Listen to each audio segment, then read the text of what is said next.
Hello Graha players, parents, and fans of Grand Rapids hockey. I am Coach Klatt and I have some really exciting news. I'm pleased to announce that Graha and the City of Grand Rapids have partnered to develop and construct a multi-use pavilion to be located on the north end of the IRA Civic Center. This community pavilion will host a regulation-sized rink and be dedicated to Graha hockey during the months of December, January, and February when ice time availability is at a premium. So how'd the project develop? Graha's tournaments have grown in popularity, and as a result, this demand has grown many of our tournaments from 8 teams to 12 teams. The University of Minnesota has determined that the economic benefit to our community as a result of these activities is in excess of $3.4 million and creates 35 full and part-time jobs. It greatly sustains our hotels and restaurants during the cold winter months. The drawback to this positive economic benefit is that it takes ice away from our Graha players and limits their ability to develop their hockey skills, which is our core mission. Recognizing the positive economic benefit and the negative effect on our players, the Graha board and city met and developed the concept of the community use pavilion. The pavilion will be approximately 100 feet by 200 feet long.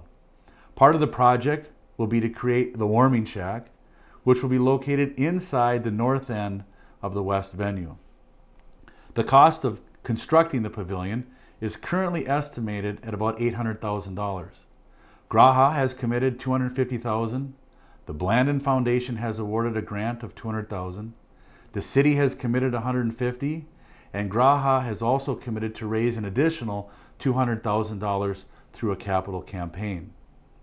We have secured an excellent set of pre-owned dasher boards and tempered glass from the U.S. Under-18 facility in Plymouth, Michigan.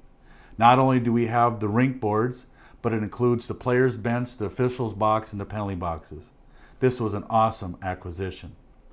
The remaining project is currently designed, and the city will be opening bids on September 19th. Assuming the bids come in on target, construction will begin immediately with the goal of having the pavilion complete by this December. If the building cannot be delivered in time, we will still have the site preparation complete with the boards installed and ice available this winter. I have people ask me, Coach, why aren't we installing artificial ice with this pavilion? Well, there are two main reasons. One, our shortage of ice is December, January, and February. And two, the estimate to install artificial ice approaches $1 million.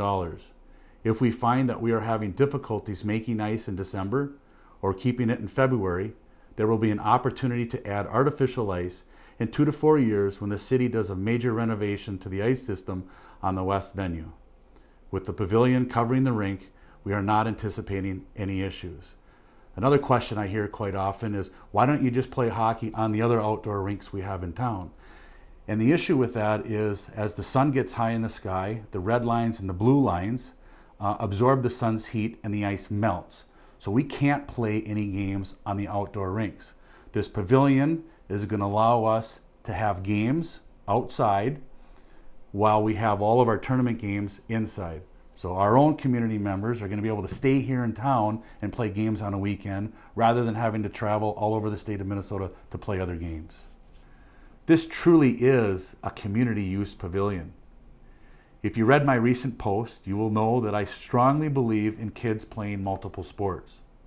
There will be 9 months out of the year where other activities can occur under the pavilion.